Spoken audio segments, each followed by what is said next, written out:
प्रेम श्री राजा रामचंद्र की जय। आज महाराज दशरथ जी जब इंद्रलोक से आए तो उनके मन में बहुत ग्लानि हुई और विचार करने लगे कि शायद ठीक ही कर रहे हैं, क्योंकि आज महाराज दशरथ जी के जीवन में लगता है दशरथ के साथ ही यह सूर्यवंश का सूर्य अस्त हो जाएगा, क्योंकि मेरे वंश को आगे बढ़ाने वाला और कोई है ही नहीं।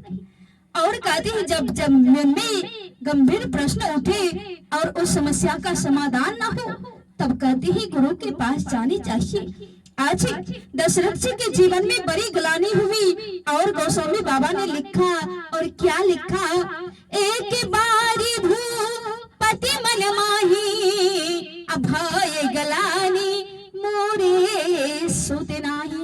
एक बार महाराज दशरथ जी को ग्लानि हुई और कहा, महाराज जी श्री रामचरितमानस में जहाँ जहाँ एक बार लिखा है वहाँ वहाँ बड़े गठिन प्रश्न बने हैं और समस्या हुए हैं। जैसे कि श्री रामचरितमानस में पहली बार एक बार आए कि एक बार त्रेता युग माही शंभु गए कुंभज ऋषि पाई संग सती जग जननी भवानी पूजे ऋषि अखिलेश्वरी जानी।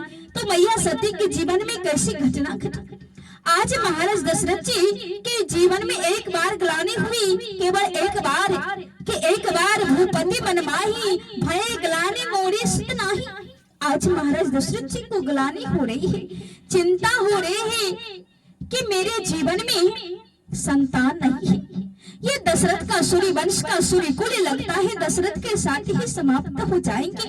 तब उन्हें ज्ञात हुआ, तब दौड़ती हुई नंगे पदयात्रा करते हुए अपने गुरुदेव के पास जाती ही कौन, तो कहा महाराज दशरथ जी। और जाने के बाद गुरुदेव के चरणों में हाथ जोड़ करके उनके चरणों पे अपना मस्तक धर देते हैं और कहते हैं, गुरुदेव गुरु गृह गए हो तुरंत महिपाला चरण लागी कर विनय विशाला।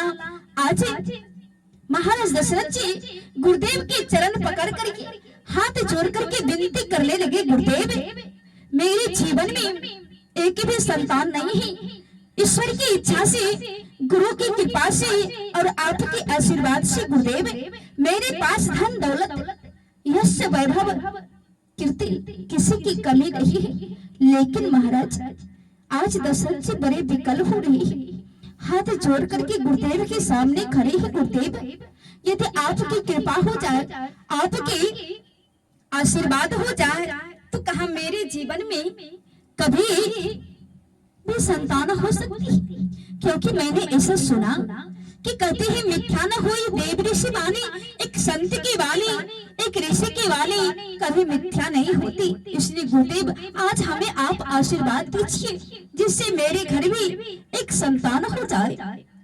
आज दशरथ जी को विकल देख करके गुरुदेव महाराज दशरथ जी से कहते हैं, राजन तुम धैर्य धारण करो, ना तो इस संसार में व्यक्ति को मानव को समय से पहले कुछ मिलते हैं और ना समय के बाद, इसलिए तुम धारण करो, धीरज रखो, समय आने पर एक नहीं तुम्हें चार संतान होंगे। ऐसा गुरुदेव ने आशीर्वाद दिया। केवल एक नहीं तुम्हारे जीवन में 4 संतान आएंगे। और राजन इसके लिए तुम्हें यज्ञ करना होगा। कौन सा यज्ञ?